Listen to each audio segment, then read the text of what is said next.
الله پاک زمونږ د علماؤنا او د قاریانو او د حافظانو نه د دین او د قرآن خدمت علی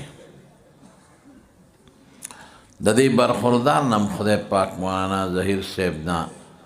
ستاسو په دې علاقه کې الله د قرآن خدمت علی او دا ماشومان چې مخې تاسو وینئ هلکان هم دي پکې او ماشومان جنکۍ هم دي پکې الله پاک دې بچو ته د دې مولانا صاحب د برکت نه د قرآن رڼا ور ورسوله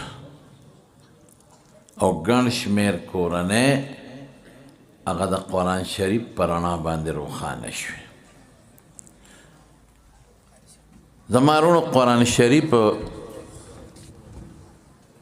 د الله پاک د طرف نه یو نازل کتاب دی او د ډېر لوی عظمت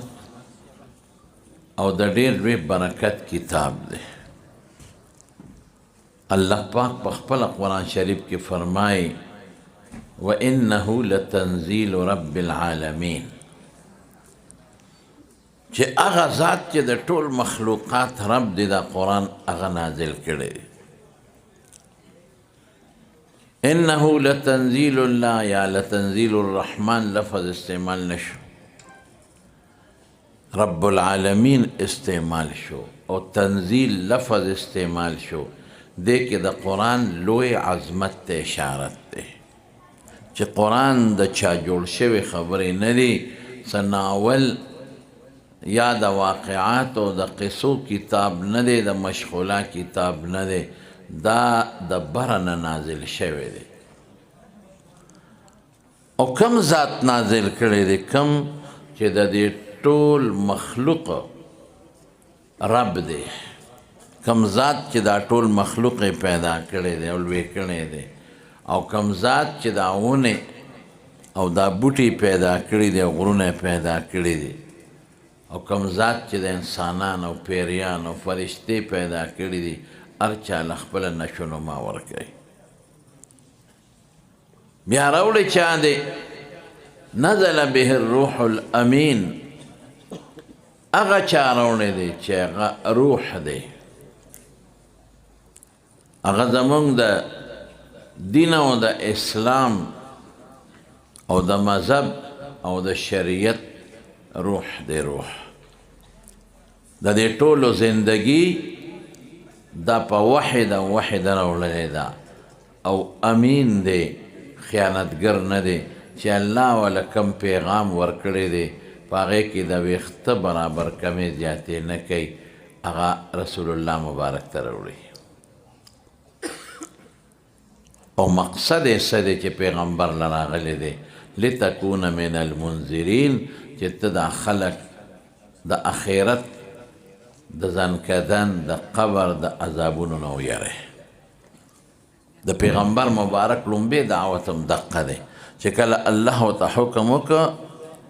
چې لاړ شه واصدع بما تؤمر او خلکو ته کولو دعوت ورکړه نو حضور پاک لومبی دعوت هم دغه وچلو چې انی نذیر لکم بین یدی عذاب شدید چې زه د سخت عذاب نه مخکې تاسو یروم چې ځان د دې عذاب نه بچ کړئ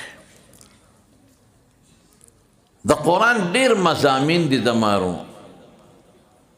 خو د قرآن شریف هغه مضمون چې هغه ډیر فایدهمند مضمون دی او مخلوق ته ډیره لویه فایده ورکوي هغه انذار دی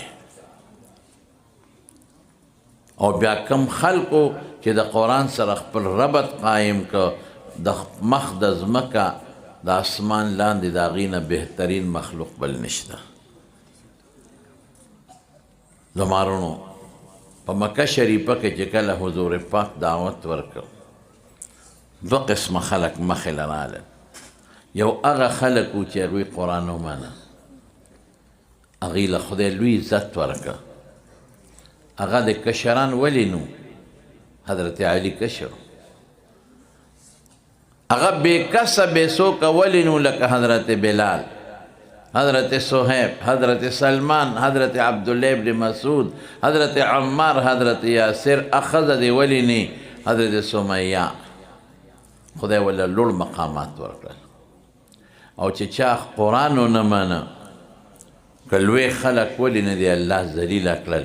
لکه ابو جهل شو عتبه شو شیبه شو ولید شو دا خلک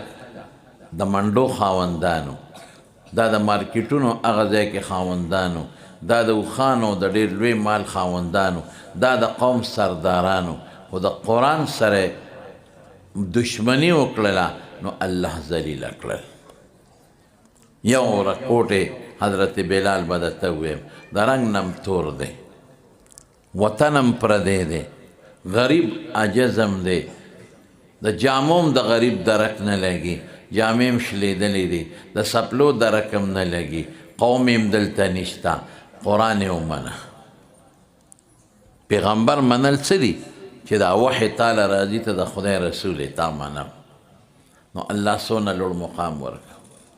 نبی کریم صلی الله علیه وسلم ورته فرمای بلاله کلما دخلت الجنه چې کلم ز جنت ته تلې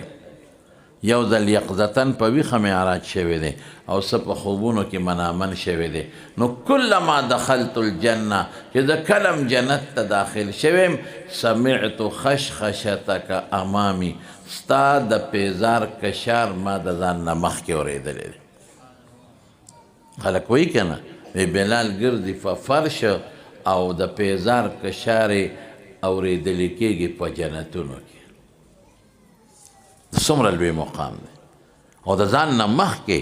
پیغمبر دا نه چې مرتبه د پیغمبر نه اوچته ده لکه خادم د مخدوم نه مخکې منډې وی دی خادم دی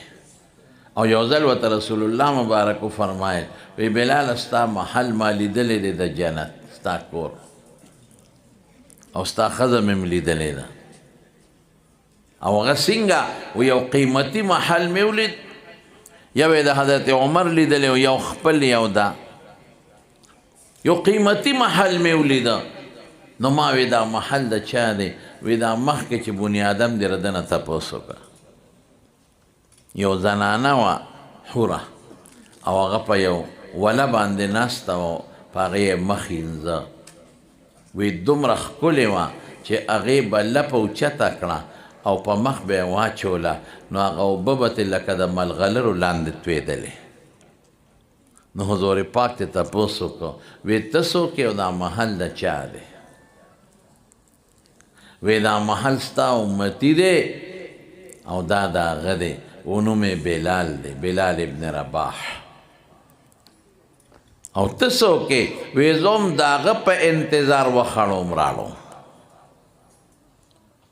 دومره لوی مقام ولې خدای ورکړ مکه چې فتح شوه ړومبی بانګ چې په مکه کې ویلې شوی دی په بیت الله کې حضرت بلال ویلی دی حالانکه ده نه چا تپوس وکړو وی ستا ذهن کې دا راتله چې دا ړومبی بانګ به ته وی نه وی ما وی چې دا خو ړومبی بیت الله آزاد شو او بوتان مات شو دا د توحید ړومبی ندا د شرک نه پس د بیت الله د پاسه د بیت الله په خوا کې اعلانیږي دا به چې ته پیغمبر مبارک په خپله کوي یا حضرت ابوبکر عمر عثمان مقرب صحابه شته هغوی به کوي لیکن رسول الله مبارک تپوس کوي این بلال کم ځای دی نو دی یې وله راوسته وی بلال اذان به وی نن لومبی اذان بیت الله پاک شو